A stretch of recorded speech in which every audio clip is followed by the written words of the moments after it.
Hi, Deanna Falchuk here from Hot for History, and Harry and Meghan's Netflix docuseries is indeed all the episodes have been released, and many of us have seen them. So we've discussed some of the things that we like, some of the things that we don't. In general, it has kind of felt like a very bold and sort of divisive thing regarding the Harry and Meghan and the royal family.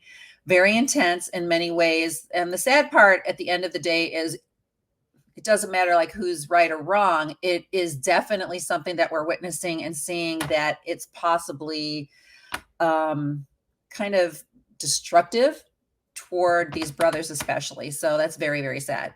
I wanted to come on tonight, actually, and just come live to you and talk about, and it's going to seem so kind of random in a sense, but the royal residences and Harry's history as far as where he's lived, because one of the things that really bothered me about episode 4, especially, was Harry's comments and Meghan's comments about their living situation at Nottingham Cottage in Kensington Palace. I felt that that revealed so much, because even if they felt that way, I felt like when they were talking about Nottingham Cottage and just how kind of bad it was for them, it revealed a little bit of their sort of, it sounded very snobbish, I thought. Okay, first things first. They say they're living in Kensington Palace, but they're not in a palace, they're in a cottage. And so nobody would ever believe that. Oh my gosh, Oprah came over and it was like, oh, like almost embarrassing, because she's like, nobody would ever believe it. And he says, he's like, I can't believe, like, I don't even know. I have no idea who lived here before. His brother, the future King of England, who also is tall, and his wife, Princess Kate, and their son. There were 2 future kings of England living in Nottingham Cottage before he and Meghan got in. So I wanted to talk to you a little bit about the history of Nottingham Cottage. Now, I will say, in their defense, it's a very old building. Many apartments and many homes in England, they don't have air conditioning. But Kate was said to say it was extremely hot in the summertime. Also, there was 1 bathroom. I think as a married couple, it's nice to have a couple sinks, and but the ceilings were low. It was slanting. However, it was a 1,320, I think it was like 1,324 square feet, 2 bedrooms, in palace grounds with security, with a parking spot, with a small yard, and on palace grounds. So it really depends on how you look at it. Apartments around there, really on a low end apartment, you'll be spending at least $5,000 a month for 2 bedrooms for 1,300 square feet like that. Homes are going anywhere from, like, I don't know, like a few $1,000,000 all the way up to $30-40 million in that area for something comparable. So, and then there's a housing crisis. There's a housing issue. The other thing that I sort of was like, oh, I feel like, and again, I don't know, but as somebody who loves history, and a lot of you who follow my history content, you love history as well. There was some really rich history in Nottingham Cottage. So I just wanted to fill that out, like kind of go through that. But before Harry moved into Nottingham, just to kind of give you some history of where he lived, but I'm just going to start from like Clarence House. Clarence House, where King Charles is living with the Queen now, with Camilla. They've lived there for many, many years. And both William and Harry lived there from 2003, William 2011, and then he moved to Nottingham Cottage. And then Harry in 2012 moved to Nottingham Cottage. And, his girlfriend, Cressida Bonus, was hanging out there. He lived there for a long time without complaining. And yes, I would probably also say that 1 bathroom might be a deal breaker if you're, with somebody. But they were there for just such a short time. But Clarence House was a beautiful place. And now the king is living in there because Buckingham Palace is being restored and renovated. But I just felt like kind of the disrespect or kind of not giving perspective as to what the place was that they were living in. So a little historic background. There was a very famous architect and scientist in like the 1600s in England. His name is Christopher Wren. He also restored St. Paul's Cathedral when it had been destroyed. And he restored a lot of the palaces. Nottingham Cottage was one of them. So the very place that they were in, where they were kind of eye rolling and going, oh, brother, was built by this historically renowned, like, architect. And I know that, and also there had been many famous people that had lived in there before. And so I feel like just their tone and kind of the way they were presenting it, even though I can see, okay, it was small and it had one bathroom, like I would have probably been, oh, okay. But it was also so quaint and it was such a great time. And what an honor and privilege to be able to live in such a historic place for that time. But we were ready to move on, that type of thing.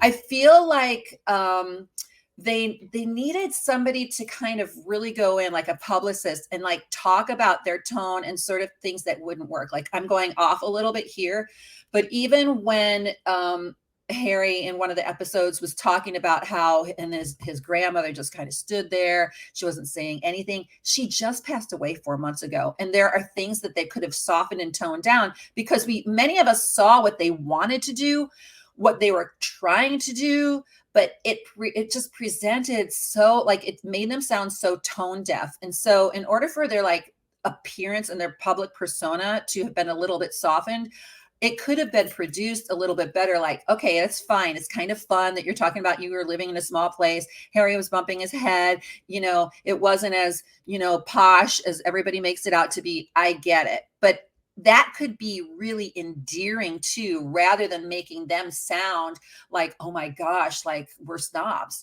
So I just feel like it could have been handled a little bit better. So what was interesting to me too, because we haven't really talked about this much. I think I'm going to do a longer video on this, but after they left, Eugenie and her husband, Jack, moved into Nottingham. And then very shortly, the Queen granted Frogmore Cottage to Harry and Meghan when she was pregnant with Archie, which was really an amazing thing, in my opinion.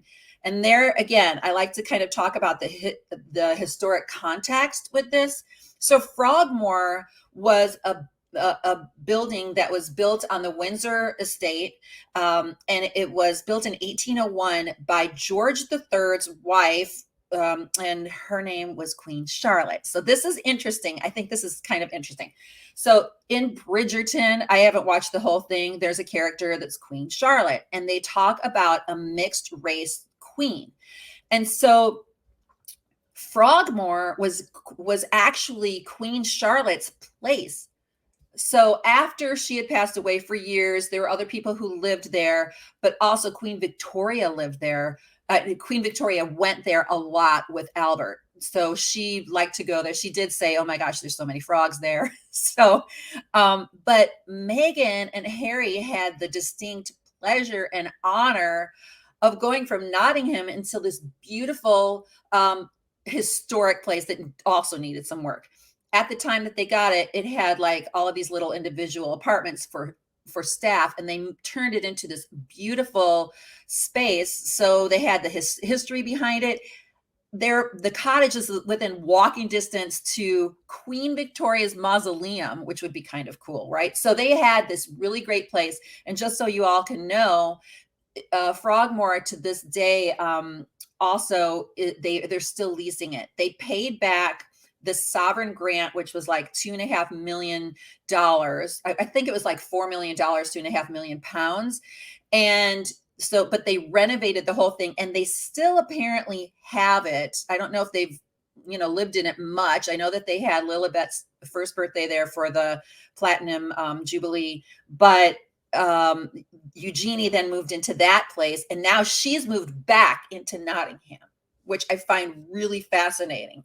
So those were the houses. I do think it is interesting that that they kind of, again, it was just a lot of the whining and the eye rolling It's hard to take if you're somebody like myself who's like, really I love the royal family, but I also can understand the concept of wanting to sort of shake the pot or stir the pot a little bit, do something a little bit different like they're doing. But I just feel like they did it so, I feel like if they didn't have the wisdom to even take that out and have it edited out, like some of the stuff, then it's because they are so tone deaf that they don't even get it. They don't even get it. So, the Nottingham thing, I don't know how you guys would feel with, a 1,300 square foot house in London, but with one bathroom and no air conditioning. So, but with really great history. But a lot of the places there do not have air conditioning. But I did want to mention the thing about Queen Charlotte. Does that intrigue you guys? Because that really intrigues me. The whole Queen Charlotte thing. I've done some short videos on that. For those of you who haven't watched my videos, I do mainly shorts up to this point. I'm starting to I'll start to expand in the new year, but I'm a shorts creator here. And so please subscribe. But I have done something on Queen Charlotte before. I want to just leave a couple comments here quotes that I've read regarding this Bridgerton article. I just think it would be an honor to get a place like that given to you, even though you had to live in a small place. Once you were pregnant with your baby, now you have like a fully renovated 5-bedroom home with state-of-the-art everything. Like and Meghan had the walls painted even with like vegan and paint, like so that it was non-toxic, because she didn't want her baby, rightfully so, to be exposed to that. So I'm going to read this about Queen Charlotte. So she was living, like, the house that they have in the UK was a home that was, George III and Queen Charlotte's extra home. Like, she would go there with her daughters and do needlepoint and like all of that stuff. Also, not forget that Harry lived there prior to meeting. Yeah, and she came in and taught him how small it was. That's a really good point. Hold on, let me feature this. Sorry. So I think what you're saying is very true, because, in other words, Harry lived there since 2013 up to 2018. Like, he lived there for years. And like many people are saying, it didn't seem like he complained then, but all of a sudden when Meghan comes in, what you start to think is like, maybe she came in and went, oh, this is small, this is not going to do, right? So that's sort of the impression that you get. And I don't know if that was true, but it certainly appeared that way. They got a small cottage, which they knew would change I agree, when they had the family, because they were able to see sort of what had happened prior to them. They knew that once they had the family, they would probably be able to move on, just like, Will and Kate did. So they lived there. Cottage is different to Queen Charlotte. Frogmore, I do think it's the same. I know Frogmore House is different and the cottage is, but it's all there. And still, I mean, the history of being able to be there at all is amazing. And I know that Frogmore House, I believe it was Frogmore House, was where they had their reception. You guys can correct me if I'm wrong. Harry's lost his mind. It's really, did they pay rent? I do not believe they paid rent for Nottingham Cottage. I think they renewed the lease. So I think they paid the lease from what they had, but we're going to skip over the major and minor racism. No, I've discussed that in many videos. And that is, that's absolutely something that they've brought up and that they are bringing up. And that is one of, I don't want to say the positives, but I want to say that is something that they've had to bring up. Otherwise, it would have been swept under the rug forever. So that's a positive for Meghan and Harry doing what they're doing, is it makes people kind of become more aware of, like, the reality of all that. So, but we have covered that. The first 3 episodes I was mentioning, I did this in another live like a few nights ago. that I did like that Meghan especially was talking about how she didn't, because she comes off so fair skinned. It wasn't until Doria had mentioned something. And then she was like, I didn't even realize this. And plus, she was living in Los Angeles, I think, where things were, kind of more blended, and she was fine. All of that was great.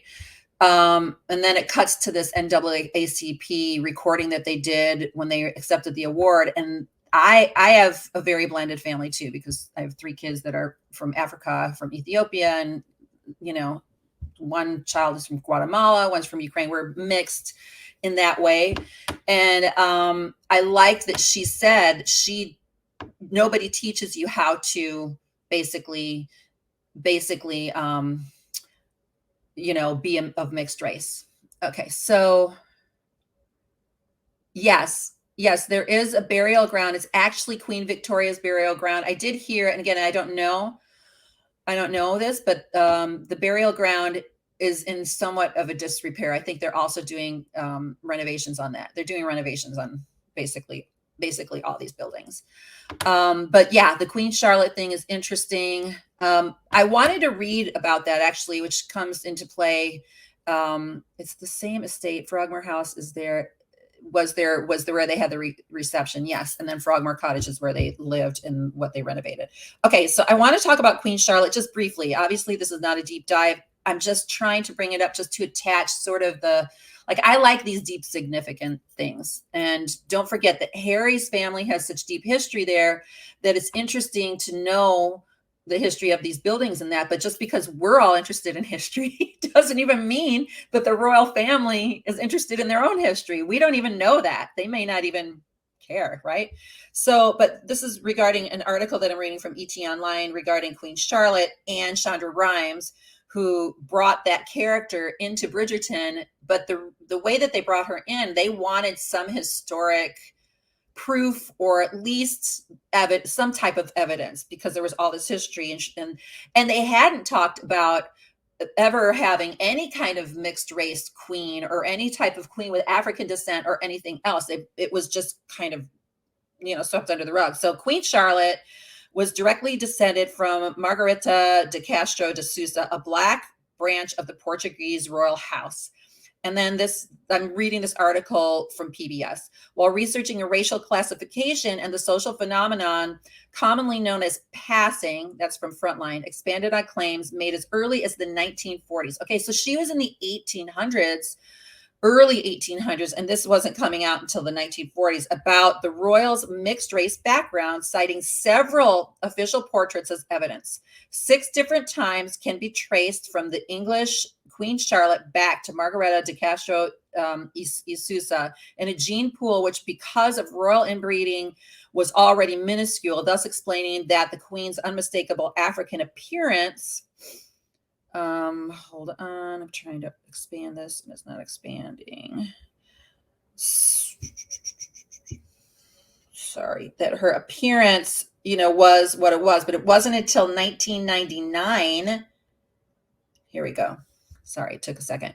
When the research was published in 1999, the Sunday Times wrote, an American genealogist has established that Queen Charlotte, the wife of George III, was directly descended from the illegitimate son of an African mistress in the Portuguese royal house.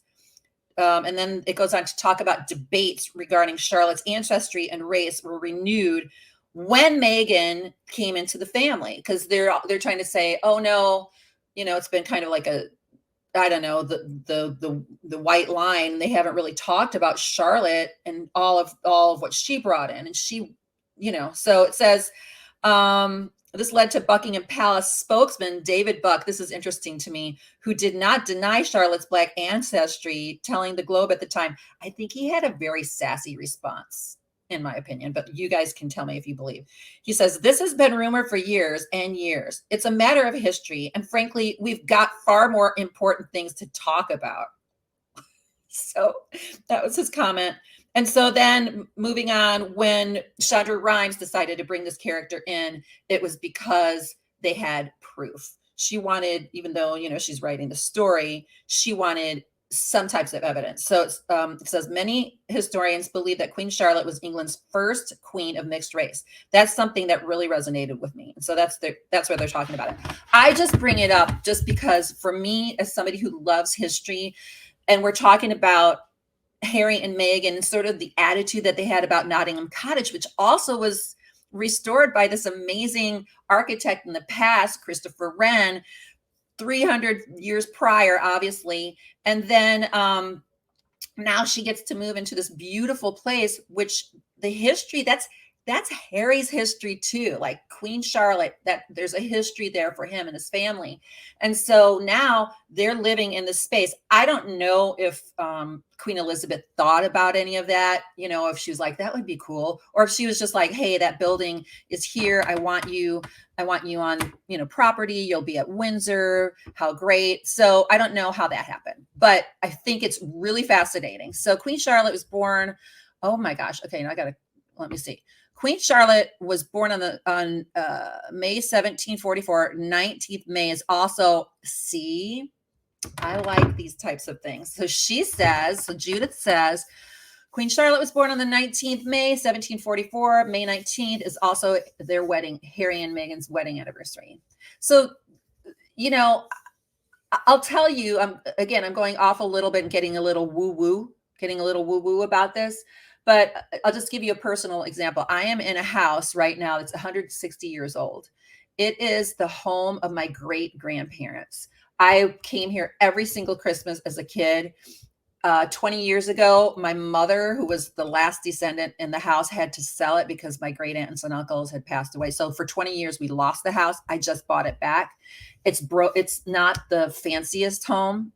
It's one of the most interesting homes I've ever been in, but there is a vibe, and there is sort of, I know that there's family history here, and the family history here is only like, it was like in the 1800s, right? So for me, that stuff is so rich and so important. And I would think for Harry, granted, he may not know a lot about Queen Charlotte, or maybe he does, but the house that he is in is this rich family home. And even Nottingham Cottage, which probably isn't that fancy, it needs a lot of work. And yes, we all like being in nicer, more renovated, spaces, but how beautiful is it to have that kind of legacy and that kind of gift? So my question, and sort of my frustration with Harry and Meghan talking that way about the house, is that they didn't even frame it in the context of, we really appreciate it. How exciting. Isn't this great? Yeah, but he was bumping his head and we only had one bathroom, so we were outgrowing it. Something like that, rather than Oprah came and she was like, ooh, nobody would believe this. Like, there are ways to present these things to keep the to keep it, just more beautiful, rather than having it be, what it is. So that was my, yeah. I mean, there's so much, Wallace. I mean, look, there's so much to cover, and that's why I love having a history channel, and I will definitely go back into it. I mean, this applies to my own, even with me, like I have family, and I'm related to William the Conqueror, and I have family that came from the UK hundreds of years ago into America.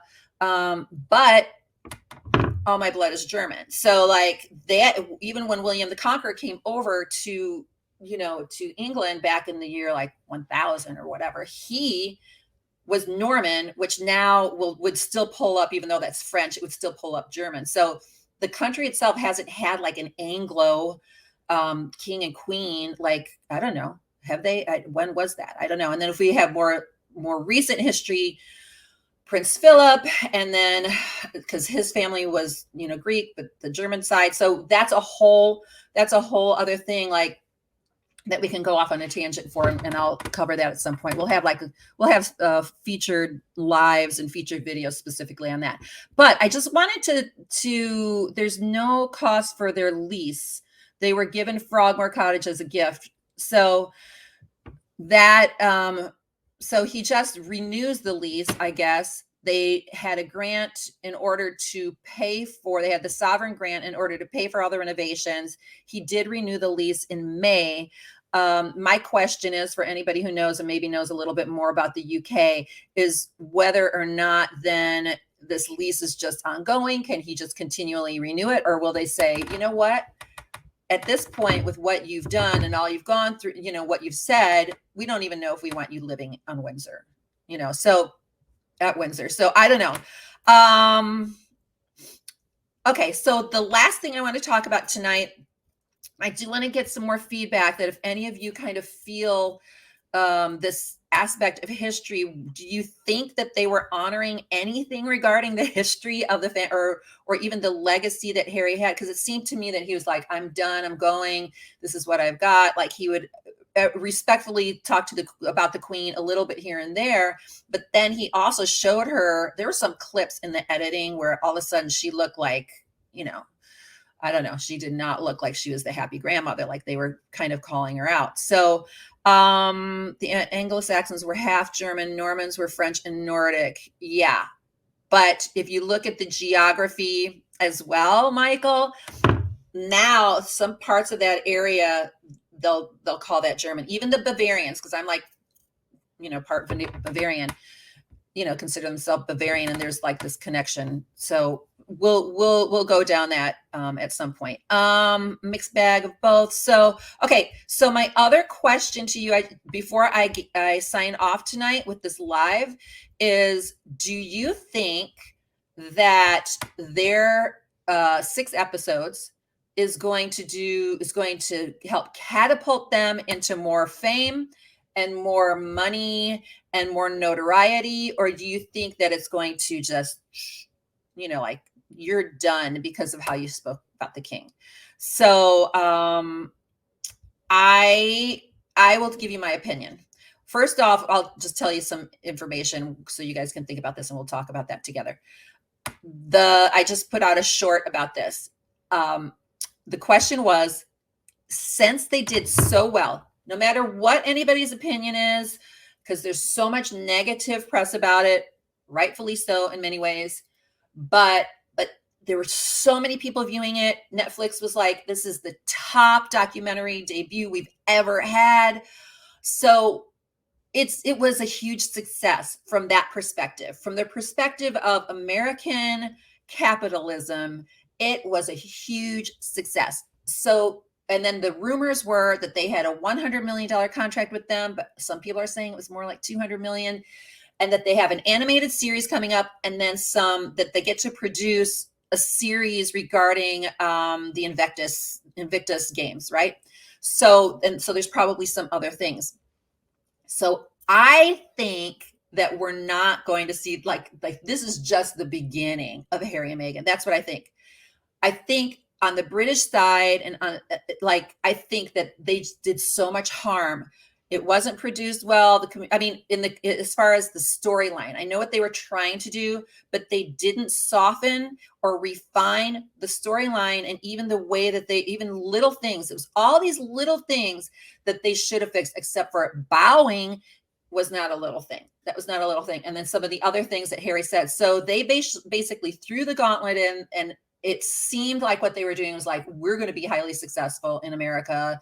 We're going to take the bull by the horns, and we're just putting it all out there, all out there. So I think that they're still going to do really well in America. What does that mean? Because, we see a lot of people that many of us just despise on film, but they're constantly on film.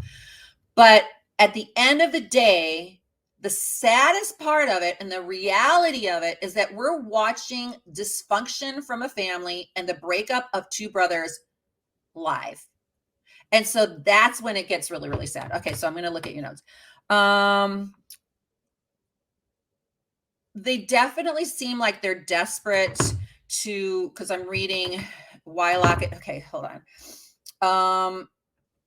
So they definitely come off as if they're kind of not, I don't want to say forced to do this, but like they signed something and they have to just say the stuff.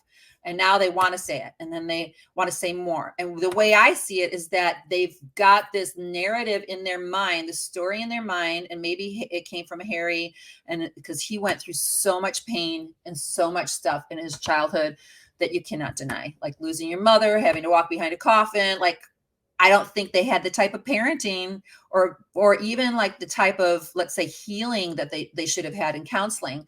And what we're seeing, in my opinion, I'm seeing projection. I'm seeing that they're like creating the story and they're projecting all of this fear, and some of the stuff doesn't even exist, like it didn't really exist, or that they feel like I just need to get, I need to get the heck out of here. And so Meghan, I think, has definitely been like, yeah, let's do this. So I think as a pair they're in agreement with that. And then so it just looks like the story that so many of us can't even believe because they're throwing all this stuff out. Yeah, dysfunctional family. Did you see Harry's face? Yes. When she did the drama bows. And I think that he's so smitten that he like doesn't know how to say no or something.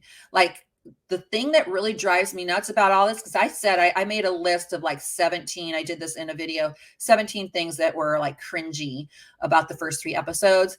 And you would have thought that the bow was the cringiest thing. The bow was the next to the top cringiest thing. The cringiest thing is Harry being so like, let me talk to you about my brother yelled at me. Like, I'm sorry. I'm sure that for some people in the world, that will be like major news that the brother yelled at you, but they're a family. And all of a sudden he's saying that, I mean, to me, a brother yelling at you is like, okay, well, that's like every day, like no problem. Not that I'm being yelled at every day. I'm just saying, if my brother was taking, I'd be like, what the heck are you doing? Let's talk about this. Like, so I don't know. I know this is unpopular, but I understand that they're coming for where I believe that there's a lot of internalized racism with the royal family. However, I don't think making a doc. Yeah. So, I don't think it's unpopular. I think that's actually very true. I think that like I said, I don't know, a few minutes ago, like the positive side of it is that there are many things that do need to be brought up. That's why I get really conflicted. Like, I do think that many things need to be brought up. They need to talk about it, and they wouldn't have been able to talk about it unless somebody was just like clumsy and like Harry and Meghan and just came out and said, let's talk about this. Let's discuss it. So I do think it needs to be, and I agree with you 100%. I don't think that they like, I've had, conflicts with my families and even some of my friends, and I've been on stages a lot. And there are times when I'm having to introduce somebody who I am not crazy about, or somebody that maybe I had a run-in with, and I will still edify them from stage. I'll say, this person, sold this many books and they did this thing. And I will be like, please give them a round of applause. Like, I'm not going to say we just got in a fight, talking about whatever, because I'm in the process of trying to process it and maybe resolve some things. So if you know that you're not wanting to resolve things, then you'll just throw it all out there. So that's how many layers. I totally agree. Like, there's so many layers. Okay. One of the cousins is married to a male. Yeah. So, I mean, there are many layers, as you mentioned. Like, it's impossible for us. We're just observing things. I will say, one of my favorite things about this whole thing is this what we're doing. It's like a social experiment. It's like we're able to dialogue about these things. And that honestly is usually what good art does. It's like, it makes you think about things. So it's probably one of the reasons why the viewers, why we're seeing so much, because it brings up so many questions. Like, what about the royal family? King Charles is saying that he wants to change things, make things more modern. Well, his son is maybe a little rebellious, but that's how you make change, by doing things, honestly, sometimes dramatically. That's how it happens. So, and yes, I don't know where that comment was, but somebody had mentioned that somebody's married to a Maori guy or something like that. There are many royals, several different royals that are, of mixed race, or, white, black, like there's definitely more of that than we know. So one of the special privileges.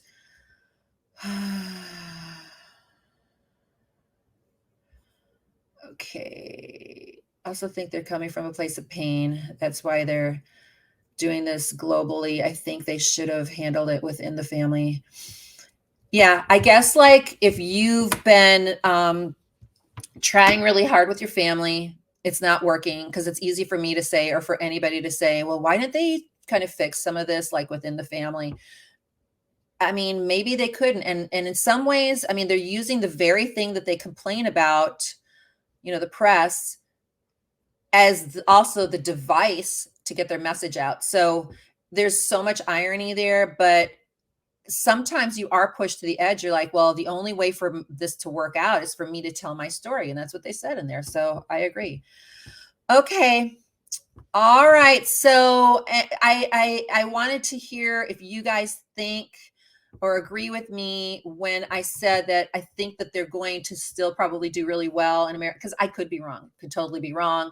This could be the end of it. I want to know if you guys think that they're like, what's going to happen next? Are we going to see more of them? Do you want to see more of them? Do you not want to see more of them? What do you think the future of the royal family is going to be? There should come a point, honestly, that things do change a little bit. I don't know if you guys, I'm just starting to watch Wrexham with Ryan Reynolds. And there was something about King Charles the other day going out to Wrexham and meeting Ryan Reynolds. And I noticed that there was not a lot of pomp and circumstance. It wasn't like anybody was really bowing and all that. So I think that it is possible that things are starting to shift. The Queen's gone, and this is the beginning of us seeing things change. And in some ways, it's awful that this came out right after the Queen died, but also it sort of makes sense. She passed away. And now if you really truly want change, then sometimes it's like this. It is. Okay. So, all right, guys. So let me see if there's any other comments. So again, please like and subscribe to my videos here on YouTube. I've been a shorts producer for about 10 months now on YouTube. I do mainly history, but I've kind of falling into this thing, between the Queen passing away and then Harry and Meghan, just because I have covered some royal, some history, and it's been really, really interesting. So, okay, I'm not a royalist, but I'm vested now. You mean after watching? That's the other thing. I think when I hear the critics, I'm like, it's so different when you have a group of people from England watching who know the background, and then not people like myself who maybe are fascinated with the royal family, but people who like the royal family but haven't really studied a lot of history in America. And like, I literally have some of my friends going, what is the big deal? Why is everybody freaking out over Meghan and like Harry? Like, and then other people that I talk to that are kind of more in my line of, commentary with work and stuff, they're like, I can't believe it. It's so awful. So I think it's so different depending on where you're from. Okay, wait.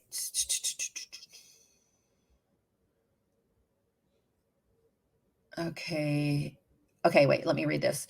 Okay, Australia, New Zealand, Africa, Mandela's son is pissed. News tabloids in the US hate them as well. We all do in the UK, on their way to be the most hated ex-royals. I think that is probably true. And at the same time, I'm just a little cynical enough to know, especially in America, unfortunately, in entertainment and in news, oftentimes they use the hot messes in order to make a lot of money. So that's all that I'm saying. They may be the most hated. And in fact, even the Rotten Tomatoes, I spoke about this the other night, reviews on them was like, wow, they've had so many views, and Netflix is thrilled, but their approval rating is absolutely what you said. It's like tanked.